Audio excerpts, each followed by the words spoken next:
What's up, you guys? This is Jasen Boyds bike check. It's pissing rain. As you can see, we supposedly have a winter blast coming, but that's bullshit. So here we go. We're starting off with a bike check for my new channel. Subscribe and check out. What's your channel's name? Ride BMX 543 or something like that. We'll put it in the link on the description.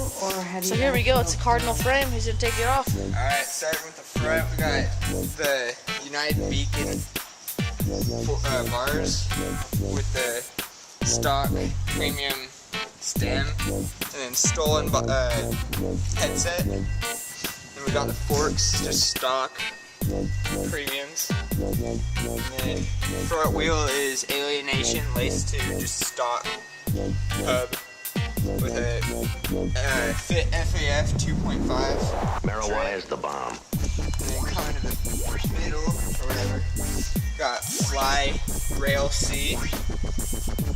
And then premium slim pedals with stock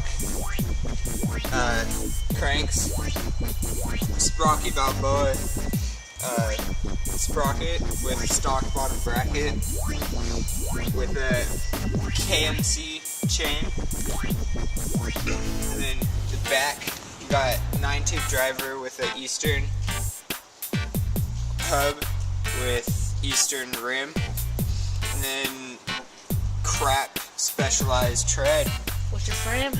Cardinal. Look at that 620. 21. Conte. That's my frame, or my bike. Peace out.